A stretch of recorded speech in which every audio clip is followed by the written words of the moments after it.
Finally, we are here. Our first question. The volume of a cylinder with outer radius R1, the inner radius R2, and height h is given by the formula volume equals pi into R1 square minus R2 square star h. The weight of the cylinder depends on the density of the material from which it is made. Weight equals density times volume. So this is the formula for the volume of a cylinder, a hollow cylinder. This is a formula for weight coming from physics, which is density times volume. Then the cylinders are to be made from melted down silver coins, each weighing 3.9 grams, which means the cylinders, whatever weight you get for a cylinder, if you define the, let's say, the number of coins that will be used to make that kind of cylinder, you probably have to divide this by the weight of the cylinder, so you get the number of coins that would be used to make that cylinder. Then we go down to see the density of silver being 10.5, which means 10.5 used here will be 10.5 times the volume. So whatever volume you get here times 10.5 will give us the weight of the cylinder. So whatever cylinder you're given, if you're given this and you're given R and RH, multiply all of this,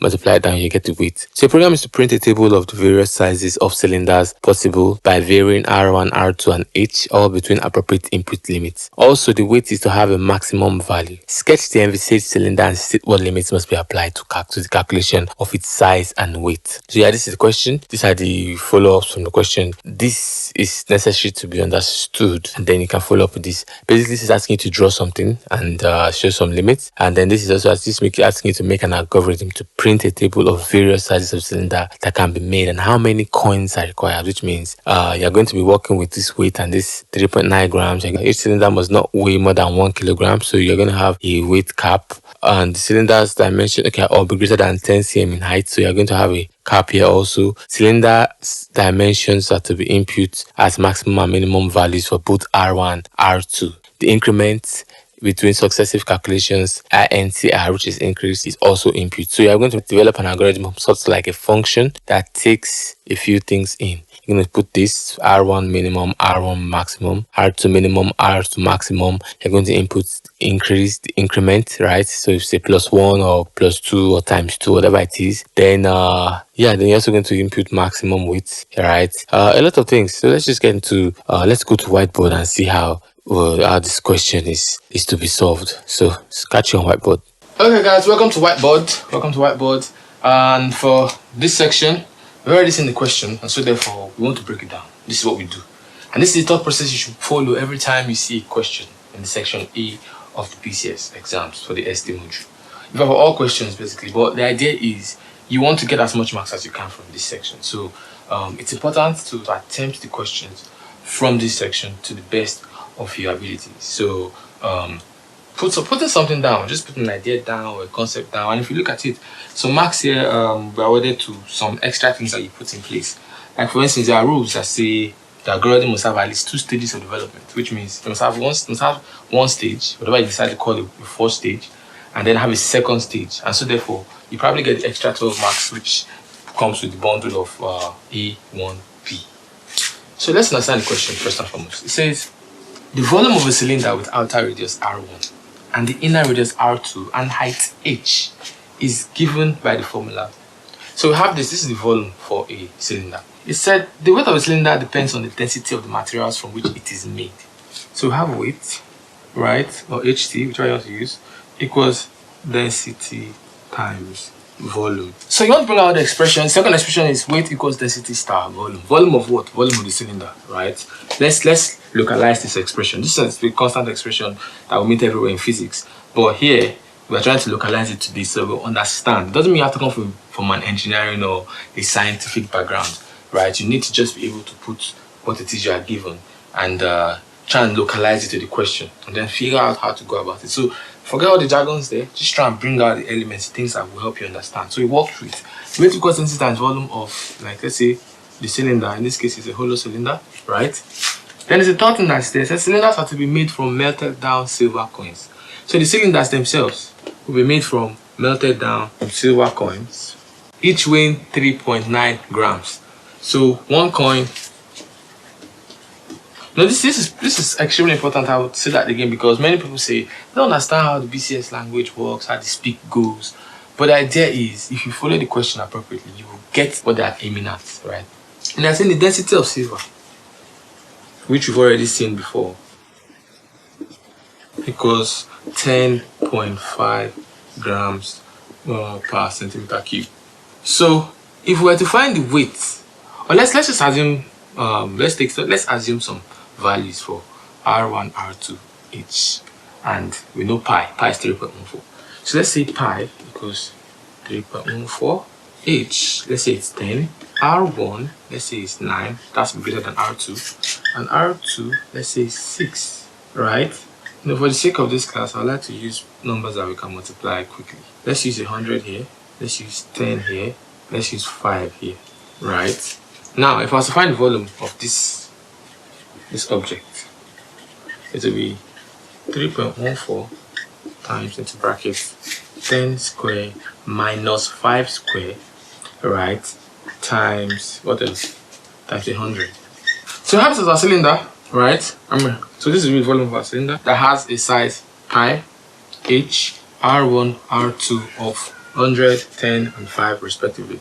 Pi is constant, and so therefore we'll be getting this. Now the weight of this cylinder with the volume of this will be equal to this volume times what's the density? Density we're given is 10.5, right? So the cm will cancel the cm cube that's supposed to be here. If you have 2.242 kilograms and one coin is 3.9 grams, how many coins will be required to create a cylinder of this weight? So since one coin will be 3.9, we won't find how many we'll need here. So that will be number of coins equals to 575 coins. Now that's a lot of small coins if you ask me, but that's the amount of coins needed to create exactly the hollow cylinder we're looking at. So knowing this is what we are working with, figuring out the weight based on the formula. This is the formula for volume, and we also told that the cylinder was made from silver coins, which means we are looking at the density of silver. So this is the density of silver. The cylinder itself is made with what? Silver. We also told that one coin equals 3.9 grams, and this cylinder was made from silver coins, which means by the time we find the weight of this, we can find how many coins it will take to figure this out. Volume will be this, weight will be this, number of coins will be this. So knowing this, we could find formulas for different things. So these are the three formulas we'll be working with. So I'll move from here to a new table where I'll be showing us what we are expected to see. So the question says, sketch the envisaged cylinder and state what limits must be applied to the calculation of its size and weight. So we're looking for size, but then we're told to sketch the cylinder. The cylinder has two radii, of which one is a big one. So we'll call the let's give ourselves some values here or some terms which we'll be using as we go along. We'll give the bigger circle attributes of r, which is to represent the outer radius, and then the smaller one. Now there's no big and small here. The idea is this is one cylinder, this marks one cylinder, this marks another cylinder. Now what we are about is calculating area. So I'm trying to help us see that they're actually like two cylinders, of which one is subtracted from the other, right? So this inner open space is subtracted from this enclosed, this solid shape, and that's how we'll find the volume of this cylinder, this pipe that we're given. So using our formula, where we said V equals pi r1 square minus r2 square h. This r will replace it with what? Big R, right? Square minus small r square and h. Now, because of the way the exam is set, you might want to stick to the notion of what they've given you here. So if you're like me who came up with a concept like this, you might want to say what it is, which is why I defined it here. Now if I wasn't defining it, I could just use R1 and R2. But this is why I chose to use R and big R and small r. It's because I've already seen that there are some things talking about limits, max and min, which is why I want to have uppercase R and lowercase r. So that when I introduce the subscript max at some point, it will be easy to differentiate. I don't want a situation where I have R1 max. Then when you're writing, it might get a little bit complicated. So try and arrange your terms, your terms in ways that your solutions will be convenient to write. So moving on from this is what we are working with. This is what we were given. We've converted it to this, and we are stating that here. Now instead of big cylinder, I'll use outer radius. These are parameters I'll be working with. This one has a radius from the center of the circle all the way outside. They're telling us to sketch of what? So I can call it R, right? And this one has all the way to this place. I can call it R, right? Now the size is the question. We've seen how to solve size from what we've done before. Weight is density times volume, right? And size is still the volume. So it's basically this formula. So let's see if you've answered the question. Sketch the cylinder and state what limits must be applied to the calculation of its size and weight. What can control size in this equation that they're asking us for? What are the things that can control size in this equation? Right? They're saying what limits must be applied to the calculation of its size and weight. This would affect size, which is the volume, and the volume in turn will affect weight. So basically, what's really driving the change in this formula lies in this section. This is constant. So the variation of these three things is what makes the volume change, and also what varies the weight that we'll be getting based on our calculations. So what makes the variations? R, R, H. State what limit? So the limit, or like I say, variation depends on R, R, and H. Pi is right, density is constant. So weight varies, volume varies, and they all vary based on what we have here. So I think we are done with the first part of this. Draw this diagram, tell us variation depends on what it depends on. Try and explain what your R and R means. I can say we are done with this. Let's move on to the next question. So I'll be cleaning this off. So the next question says, develop an algorithm, which is simply a set of steps to solve a problem, right? What is it supposed to do? It's supposed to print a table of the various sizes of cylinders that can be made. So the table is about sizes, right? And how many coins are required? So the table is for sizes and then coins required. Each cylinder must not weigh more than 1 kilogram or greater than 10 centimeter in height. So that's the max. So we're seeing our max values here, right? For those two things. And then the cylinder dimensions are to be input as maximum and minimum values for both R1 and R2, which is the outer and the inner radius. The increments between successive calculations is also input. So you're trying to write a function where you're going to feed in a couple of things. What are you feeding your function? You can't feed in this. Why? This is going to be calculated. Coins is going to be calculated because that's what the table is supposed to print, these two things. But we can feed in this, right? This is the maximum weight. And they said here, if you look at the A1, they said somewhere, also the weight is to have a maximum value max wt. So we can just use that to represent a maximum weight. The height we've been given, right? This is the maximum height. So what do we want to do? We want to print out a table where they are varying H, R, big R, and small r. And as you vary those things, right, you want to be in a range. So we have to print the size and this. These are the things we are printing.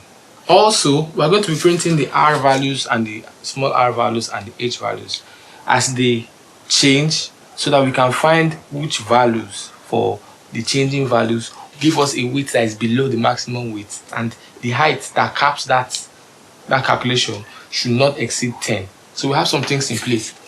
It's like using the formula for weight, saying 1,000 grams, right, is equals to density, which is 10.5 because it's silver, times, because based on our formula, weight equals density times volume pi.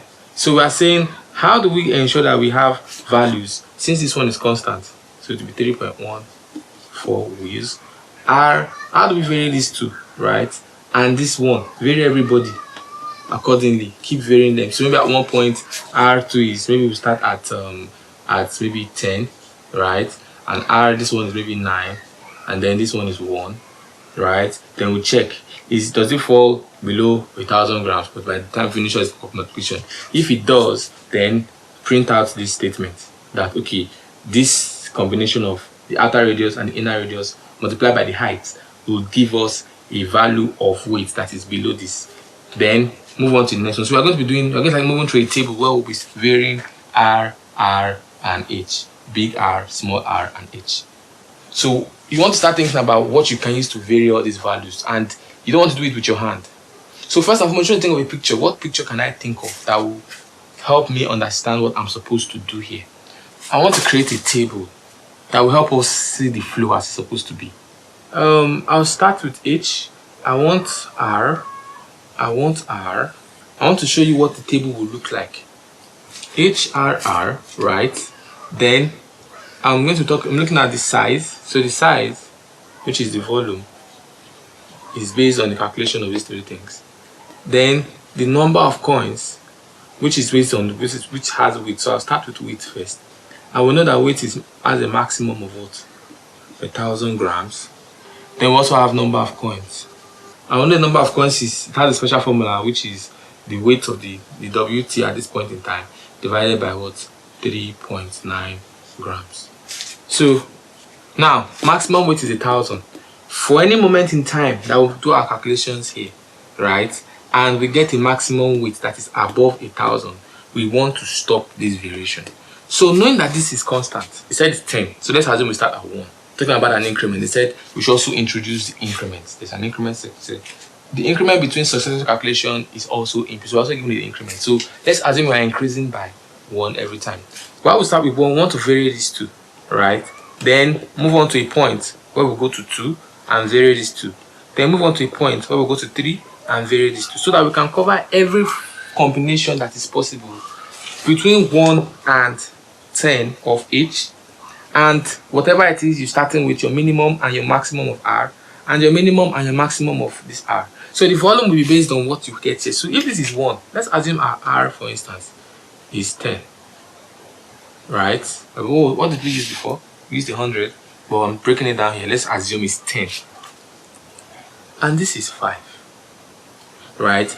If we want to figure out all the possible values that we can combine to give us volume, we can start at you can go like this. You can say R1, this R is 1, and then this R is also 1. But what will happen if we were to do the volume? We'll have a problem, because it will be 3.14 times 1 minus 1 times 10. How many times 1? What will happen here? This will be 0, and 0 times anything is 0, so this will give us 0. This definitely will go on here to multiply by density, which is 0 times 10.5, to also give us 0.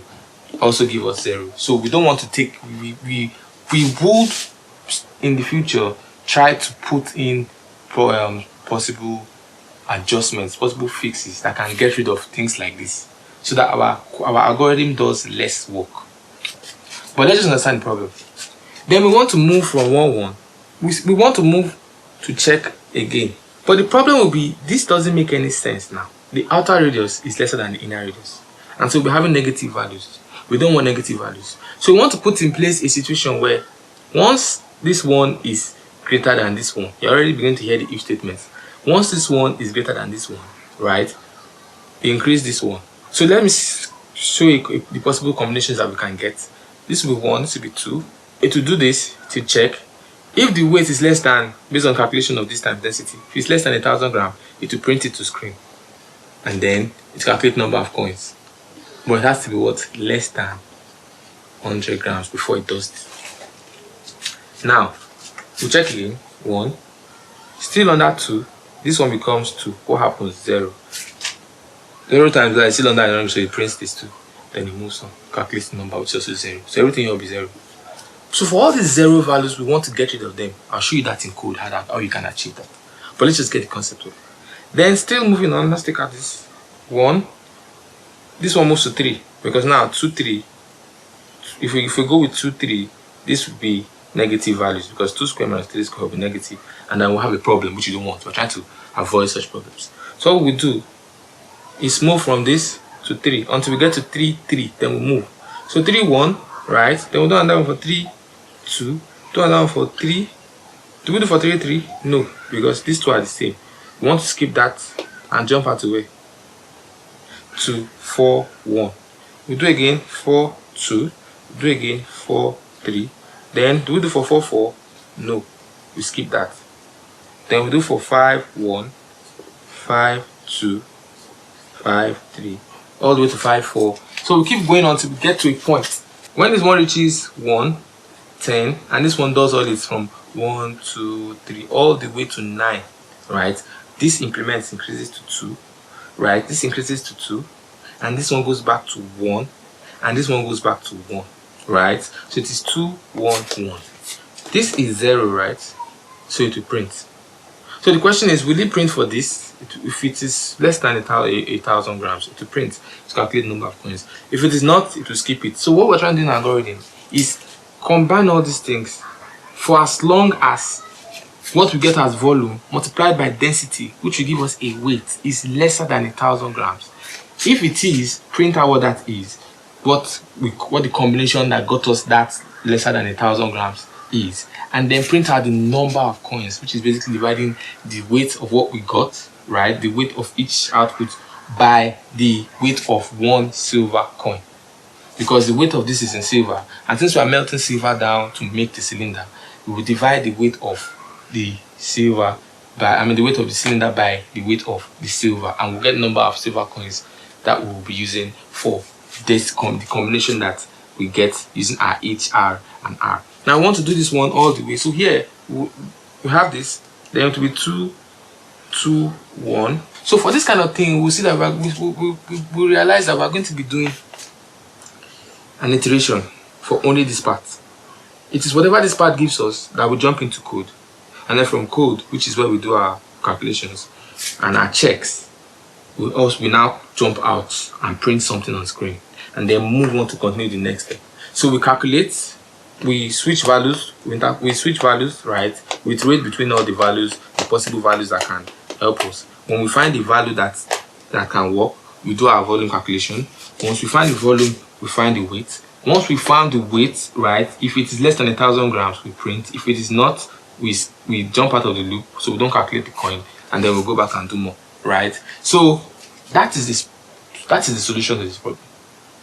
But then they said the algorithm must have at least 2 stages of development. So you want to put 2 stages in there. One stage could be you simply doing this without catering for cases of 1, 1, or 2, 2, or 3, 3, right? Or 4, 4, things like that. And then the second stage will be you putting things in place to cater for things that will give us 0 values, right? Then things that will also give us negative values, and then repetitive values. So using a bunch of if statements, you can take your iteration a step further so that your code will be seen as efficient. It's like optimizing the code. So rather than have the code print everything when it's 0, or start printing out negative values, you want to ensure that you get rid of these situations, and probably these situations if you have the time. So this will be achieved by using if statements, right? So we'll see the concept of using break in your loops. I think this explains it. All of this summarizes the whole thing, and then I think we can go into code now, so we can see what it means, what it will be like, and I'm going to format it in a way that it will actually show a table that is similar to this, right, using code. So let's just dive in. Thank you guys for sticking around. We've seen whiteboard, we've been through the session, we understand what we are supposed to do, and so now we're going to code. We know what we want to do. We want to iterate between this value going from 1 to 10. These values going from 1 to maximum. We're assuming that our minimum starts at 1. We can't have 0 because zeros might be faulty. Although for this one, we can assume it starts at 0 because you won't have a 0 value for the weight, no matter how you calculate this, if you put 0 on this side. But yeah, let's just assume we are going with 1, 1, 1, and want to see what sort of iteration will be possible to use to accomplish this. So there are 2 things you use, 2 tools you can use to iterate. Basically, you have the for loop and the while loop. Now, a for loop is used when you know the count of what you are supposed to do, so you know how many times you're going to perform something. So you can use the for loop. The while loop is used for conditions, like if you know a condition and you know under what conditions something will continue to repeat, then you can use the while loop to achieve that. So we have 1, 1, 1, 1 to 1, 1 to 2, things like that. So we want a for loop that can actually do this kind of thing, or a while loop. Let's get into the variables, the constants we'll need, and the calculations that we need to perform. So here you have it. The variables we'll be writing, we'll be needing, right? Hmin, hmax. Hmax is actually constant. So let's move this out of here and let's put it in a constant here. What are the other constants? We know pi, right? We also know the maximum width. Yeah, that's another constant. I think that's about it. Then the values we are calculating, so we should find number of coins that will make a cylinder, and for that we should print out the variables. Okay, so having that, yeah, so we're trying to create a table like this, right? So it goes from 1, h is at 1, r, then r.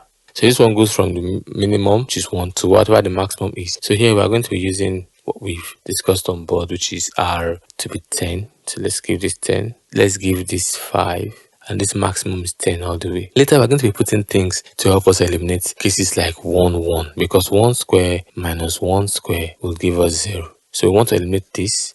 We want to eliminate this at one point. We want to eliminate 1, 3, 3 if there is. Also, we later want to eliminate things like this because it will give us negative values. So we'll probably be starting our loop from here. Then eliminate all of this. Then start the next one from here. Eliminate this all the way down. But we're not going to have all of this. Actually, it's not 2, 1, 5. It's 2, 2, 1. Now this we can have. But 2, 2, 2, we're not going to have. So we're going to look at the for loop first and foremost that can give us this kind of arrangement without worrying about the eliminations. All these things can be controlled with if statements. But let's just look at the for loop. We need to print out everything that goes 1, 1, 1, 1, 1, 2, 1, 1, 3, 1, 1, 4, 1, 1, 5, then 1 to 1 like that all the way to 10, 10, 5. So let's see that in code. Okay guys, we are in code now, and I took the timeout to not to save time to enter the variables and constants that we'll be needing for this. So I have constants for pi, maximum weight, density, h max, coin weight, and I entered them in this short form where you could have that type. The constants is to declare that they are constants. Then you have a type. The type is double because I'll be dealing with decimal numbers, right? Floating point numbers, precision numbers, whatever you call them. Then names, but you separate them by comma. So you initialize them. You can't declare constant without initializing. And so therefore you have to initialize them. So I'm initializing pi to be 3.142, max weight to be 1000, which is a 1 kilogram based on the question. But I'm using 1000 because every other thing is in grams. Density 10.5 grams per cm cube. H max 10 centimeters. Coin weight 3.9 grams. Then I have the other lines for variables, which are H min, R max, R min, R max, basically. So it's good to have things like comments in your code. So I'll just comment this and put something like the given constant in the question, the given constants. So it will be clear what these are. So yeah, the comments help, right? When you are writing with paper, with pen and paper, you might want to put this down just in case it gets confusing for anybody who's marking. This will guide them. So variables that can change on inputs for holding calculations here, and the given constants in the question. So now let's go down into other things like checking what kind of for loop we will need. So we need 3 loops, a nested for loop of 2 levels, right? One outer level for H, one inner level for R, that's the outer radius, and one innermost level for the smaller of the 2 circles or cylinders, basically. So I'll use a simple for loop. But first, the signature for a for loop is in C++ is for int I, whatever you choose to use, whether it's I, J, K, whatever. This is just a name, right? This is a declaration, and you set the counter, right? Set the counter to the beginning of it. Where does it start from? Where does it start counting from? You're counting from 0. Then you set the condition that it has to meet before it can allow whatever is in the loop to run. So it will be your condition followed by the increment you want. Then you simply open a brace here in which you'll be writing your code. So this is a simple for loop. Then a while loop is given like this. While condition, execute the code that you find inside here. Once the condition changes, break out of the loop. Here, once the count affects the condition to a point where the condition is no longer true, break out of the code. This is what they call a count-based loop. And this is what they call a condition based. Okay, so let's get back to what we're doing. So I encourage you guys to just try and run this code for yourself to see what's actually going on behind the scenes. So first, I'm going to initialize a few things so I can use them in my loop because I don't want to create them inside the loop. So yeah, I have H min, I have H max, I have R min, everything. So the next thing I want to do is just show us what's going on in the loop. So I have a first for loop, an outer for loop. So remember, for whatever it is, then remember, you break this down, then inside you're putting another for loop. So you are using a for loop, then inside you're nesting, you're putting another for loop. It's what they call nesting. You're using the same thing inside itself. Okay, then the third one will be for the innermost cylinder. So that will just be here. So I have for H min equals 1, we're starting from 1. H min less than or equal to maximum, this is condition. H min plus plus, which means increment everything by 1. Now H min plus plus is the same as H min equals H min plus 1. But yeah, this is a shorthand for increment operations in C++. Just use the plus plus. This simply means this H min will be incremented by 1 every time this loop has to perform an operation that matches its conditions. Once it's done with the statement inside the loop and it breaks out of it, it increments by 1 and it checks the condition and it goes back in. So here we have it, this, but then we need to understand what it's actually doing behind the scenes. So I'm going to put a statement to just print out what's happening and then we'll see that behind the scenes. So we're trying to see what H mean, R mean, and R mean are as the code gets to this part of execution. So let me just run this. Okay, thank goodness it's running. So you can see from here we have, let's just go back to the very beginning. You have 111, 112, all the way to 115. Then it switches to 121, similar to what we had on our board here. 111, 112, then it switches to 121. So same thing is happening here. 121, 122, 123. Now, if you've been doing for loops for a while, if you've been looping for a while, these things become naturally to you. So it's best to just test them out. Put the statement in the for loop and see what happens to it. So yeah, this works. 135, 1441. So every time it reaches the fifth value of the R of the inner radius, because we're incrementing by 1, it increases the bigger radius by 1 and then checks it again with the small ones all the way till it gets to the end of 1, 110 4, 110 5. Then it moves to do 211, 212, 213. Now the next thing we want to do is get rid of all this 1 1. And what do we simply do? We put an if condition that says do not print anything that has 1 1. So what I'll do is put that in code.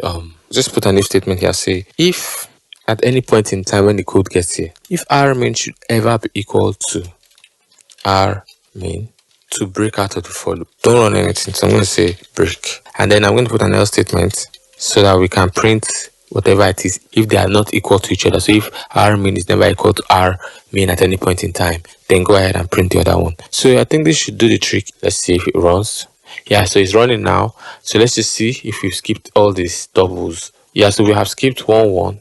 It's 2 1, but it's still showing us 3 1, 3 2. We skipped 4 1, 4 2, 4 3. We did not do 4 4, right? So this actually works for us, right? Because this is never going to be negative as it is right now. So if you use less than or equal to, it will still work. So let's just walk through this so we can understand a few things that are happening, because it's like I feel like some people might be lost at this point. So let's just have a walkthrough. Okay, so for breakdown purposes, I'm back here. I'm trying to show you what's going on behind the scene. So first and foremost, H mean starts at 1. Sorry, not 0. Starts at 1 because we don't have a minimum height of 0. We can't have a minimum height of 0 for a practical cylinder. So starting with H mean equals 1. So if H mean is 1 on the first entrance, because we're trying to see what happens behind the scenes for this for loop, this nested for loop. H mean equals 1 for the first entrance, right? And then when it gets into here, H mean still remains 1, right? But let me just put H mean, R mean, R mean. So H mean remains 1 here, and R mean takes up 1 also. But R mean, is it less than or equal to R max? Yes, it is. So therefore, jump into this for loop. In this for loop, this lowercase r mean, the inner cylinder's radius, is 1 also, right? Is it less than the maximum? The maximum is 5, remember? And so therefore, since it is 1, it's less than the maximum, it will mean everybody is 1 when they enter the loop. Now in the loop, if you put an if statement that simply says if R main equals R main, right? And then for human readability, put your braces, don't forget. And then you have some code in here. When it sees this kind of situation where this and this are the same, it will jump in here, right, and execute this code. If it enters into this branch, it will execute this. If it doesn't enter based on the fact that this condition does not meet what you have given it, it will not let anything execute from this block. So what are we about? We're about something called break. If you put break in here, you might be wondering, what will break do for me in a case like this? It helps you terminate a loop. Like, okay, I'm done. I don't want to do this loop again because I realized that I've hit roadblocks. So putting a break in here, let's go by. Let's see if you can find a definition. What's a break? The break statement has the following two usages in C++. When the break statement is encountered inside a loop, the loop is immediately terminated and program control resumes at the next statement following the loop. It can be used to terminate a case in the switch statement. If you are using nested loops, that is one loop inside another loop, the break statement will stop the execution of the innermost loop and start executing the next line of code after the block. The syntax is break with a semicolon. This is tutorial points, by the way. You can go there and get all sorts of definitions and explanations. They're quite awesome. Okay, so if R main equals R main break, which means in the case of 1 1, it's going to stop executing this for loop at this point, and then it's going to go back because this one is waiting for it to return, right? This one is going to implement and increase by 1. So R main will now be what? Will now be 2. So H main remains at 1. Outer radius minimum has now switched to 2, right? Once 2, it comes back here to try and run stuff, and then it will check if this since it is not right, it's going to keep doing every other thing. So it's going to execute, then it's going to increment this by 1. So it will be 1 2 2, then it checks, is it matching? Yes, but then it realizes that these two are the same, so therefore it breaks out of the loop, right? And then it stops, and then it moves back here to make this one remain at 1. This one becomes what? 3, and this one starts again at 1. Same thing happens, 1 3 2, then 1 3 3. Once it sees the same condition, outer radius, inner radius having the same values, it breaks, and then it stops this loop again and comes back and gives control back to this loop that comes back in with 1 4. So 1 4 happens all the way till it gets to 1 10 5, and the condition says R main has to be less than or equal to 10. So when this one is at 10, control is going to leave it for now and go back here. Now remember, this one that has run this also has to increment this because it has finished running the inner loops. So therefore it increases this to 2, right? And then it starts from 2, and then it goes back in where R main is back at 1 again. So it's 1 again, and then it checks, then it doesn't increment, it fixes, it tries to go back into here. It checks this is 1, and then it gets into code. It checks if it's the same. If it's the same, it breaks and then doesn't run. Then it moves back to 2. So let's just go back to code and continue where we left off. So for the future, I won't be doing so much of these explanations. I'll just code, right? Just show us the solutions, and you can, feel free to do it as you please. But for the sake of those who are not quite aware of what's going on, this is what we're going to be doing. So if R main equals R main, right, break, else run this. Right, so if it's this, don't even worry about running it. Just get out of the for loop. Don't print it. But if it's not this, right, then go ahead and do this. But if it's this, terminate this loop and do your increment here and come back inside. If it ever meets again, terminate the loop, do your increment and come back. If it doesn't meet in this case, then go ahead and print out stuff. So we are good with what we've seen so far.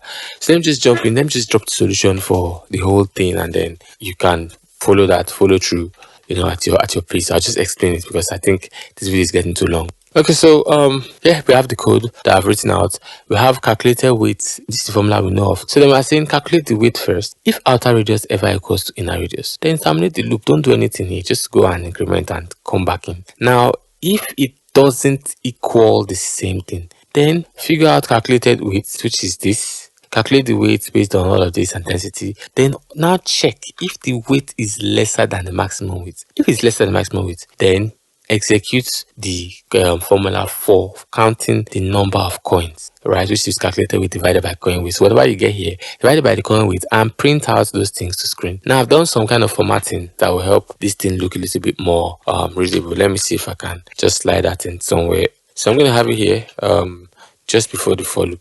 So this is going to print us a header for our table, followed by every other thing in the table. And all the spaces are here so that it matches nicely. So let me just save. Let's just run this one and see what happens. Okay, there's a problem. Expected something, but where is it expecting it? Oh man. So this if statement has this one, calculated weight has that. I think it's here.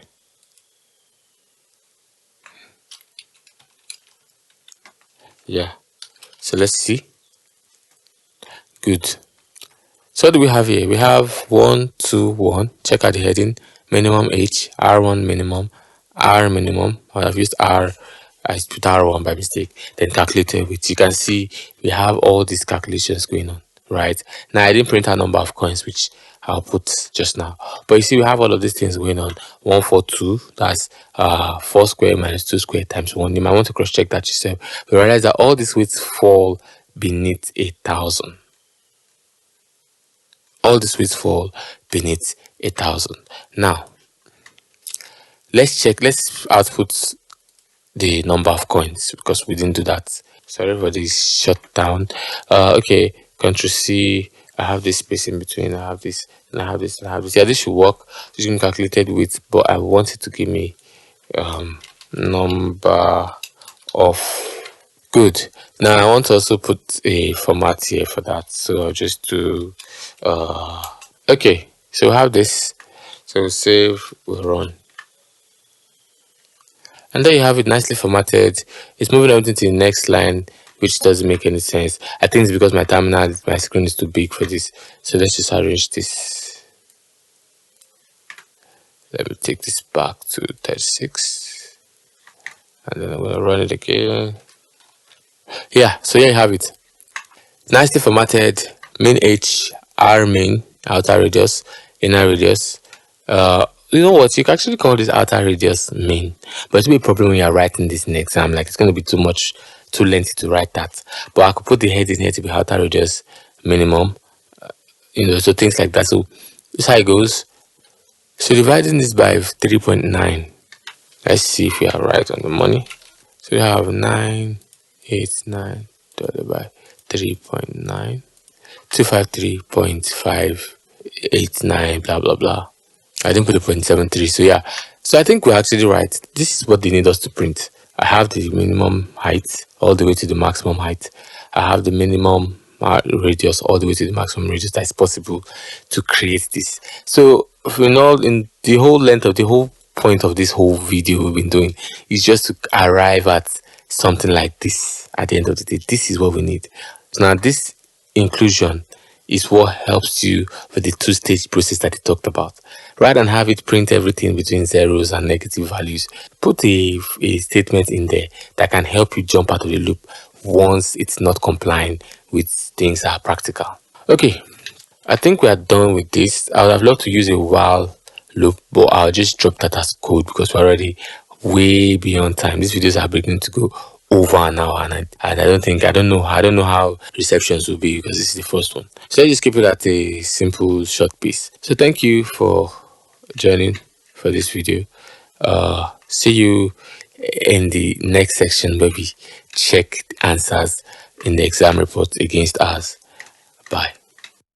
Finally, we are the last section of this video where we'll check our answers, compare it against what the exam report carries. Sometimes you have answers, sometimes you wouldn't have answers in the exam report. You just have direction, which hopefully our solutions would have helped us flesh out, So let's go. So the first one, which is about drawing the cylinder. Here we kind of got the same thing, just that we used big R instead of R1 and R2, right? And so you have to write it somewhere so that they can understand what it is that you're using it for. And then we have the height, right, which I forgot to add in mind. So please help me put that in. So yeah, the diagram shows that the items to be varied are appropriately. So we wrote that in a long sentence on one side. We are varying sometimes we're keeping some things constant. So the height H of the cylinder, outer axis of the circle, inner axis of the circle, R1, R2. So I think we did well on this. 4 marks straight up. Next is develop an algorithm to print a table of the various sizes of cylinders that can be made and how many coins are required. So here they have the formula for the weight of the cylinder is dependent on blah blah blah related by the volume. This is quite descriptive. So the initial algorithm could be all of this. Yeah, now you could leave your code like this. Like you could have your function designed in C++ to do the same thing. You don't have to change it to statements like this, like pseudocode like this, right? Because they're saying develop an algorithm. You can use program code to develop an algorithm, so it's not a big deal, right? So apparently this is like what we did, just that there are no if statements or break statements to help the loop jump out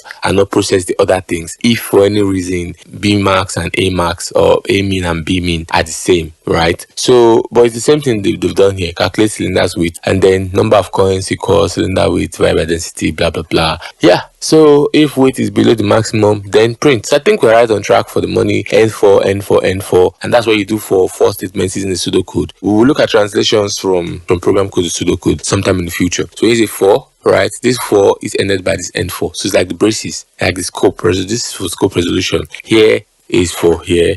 this is for this, and so on and so forth. It's apparent that a for loop runs through all the values of the control variables, even when successive weights are above the maximum. Consider instead while loops, which can have an additional condition to stop further calculation when the weight is above the maximum. So here you have input cylinder data, blah blah blah. This is your function. Remember, this is the code for entering stuff, for requesting for input from users. This is the name of the function itself, and then these are the parameter lists, the things that need to be taken, a max, a min, just like we've done, and then all of this going. Now this is a while loop. Now my approach is a little bit different from this, right? Although we still get the same thing, but yeah, I think it's quite similar. Calculate area, blah blah blah, calculate this. Well, if you ask me, this question here that they said, oh, it should break out while loop can have additional condition to stop further calculations when the weight is above the maximum. Well, for our case, we don't print out further calculations above the maximum, but we do take care of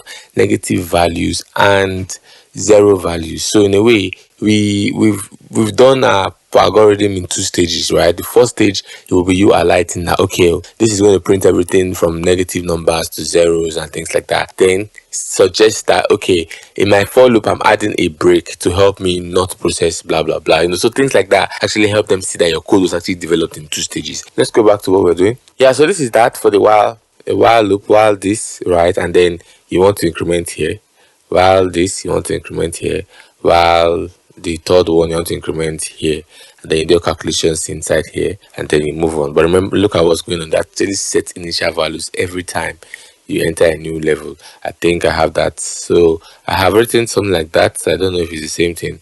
Mine is a little bit different. Rather than set initial values, I set mine after the fact. So after here, I put my initial values here, right? Because I'm trying to return these ones back to our main one. There's one thing that you need to understand. Every time you use a variable that has been created outside the for loop, once the for loop is done, it actually changes the values of these variables. Same thing happens for a while loop. Once the while loop here is done, it changes the values of our main, because I've had to add one to it every time it runs. Yeah, so if you're using a while loop, you want to ensure that this our main, you reset it after you come out of this, so that when anything goes back into it, it goes in there with a fresh start. Unlike a for loop that already does that for us. You could put it here, same thing, right? You could put it here, same thing. So what happens is, when the while loop runs this loop here, it increments this for every time it runs. So it keeps doing this while loop over and over again until it's done. Once it's done, it breaks out for this one to take over. Now this one taking over will try to go back in here, because now this one has increased, and it's saying, okay, loop again, run this part of the code again. And when it gets in here, it realizes that, oh, the r min, which is now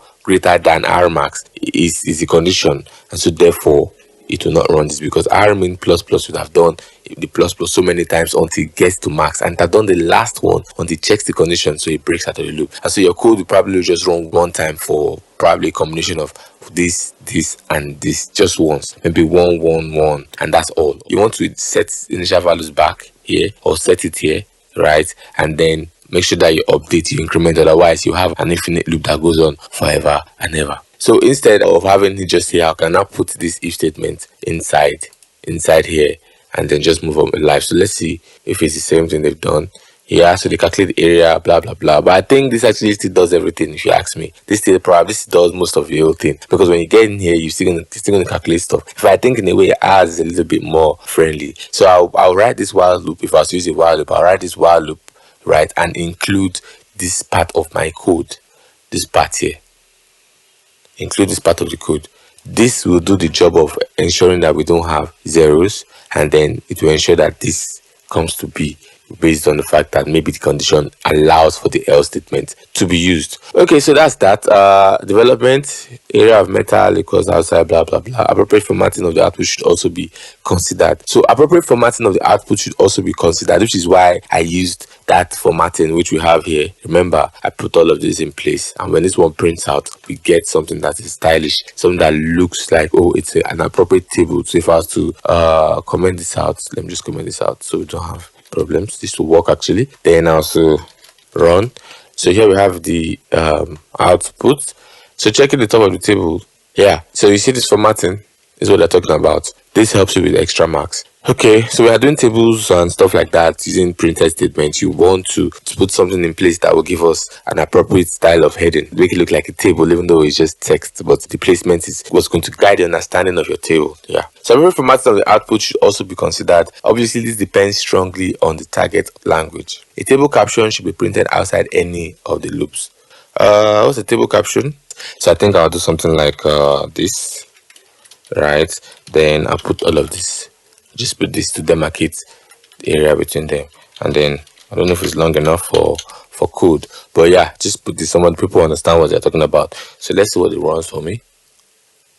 Yeah, so it actually demarcates all the ones, all the twos, all the threes, fours, fives, all the way to 10. So I might need to add some extra equal signs here, but yeah, you get the drift. So this is basically, this is nicely formatted. This looks good. This does the work, right? It shows me the calculated weight for any combination. So you can input whatever you like. Now there's a problem, right? We didn't cater for less than. We should cater for less than, because somebody might input an outer radius that is lesser than the inner radius, and so we don't want anything to run either. So instead of doing the equals, which will be the first check, we can change this from equals to less than or equal to. So if it's less than or equal to, it breaks. Otherwise, it calculates. That fixes things, I think. So a table caption should be printed outside on the loops, and we are done. Now let's look at the guidance notes. Very poor quality answers. Very few candidates understood what algorithmic development was, let alone apply to the problem. At least 10% of candidates wasted time by copying out the question. So the question doesn't count for nothing. That's what we are saying. Over 90% did not attempt any development. It is obvious that nearly all of candidates have not progressed beyond the kind of problem which reads in a few numbers and prints the average. What's the problem with averages? So candidates must be taught algorithmic development if they are to attempt A section programming questions. So you can see A section is mostly about programming questions. Yeah, so we'll move on to the next question later on, which is about recursion, and we're going to try run this and yeah, do a couple of things. So I'll see you in that question. Thank you for joining and making it this far. Well done. So I really sorry this video took so long, but yeah, it had to be done for those of you that need to understand. For some people, you could just jump to the solution and get things over with. Okay, let's go. See you later. Bye.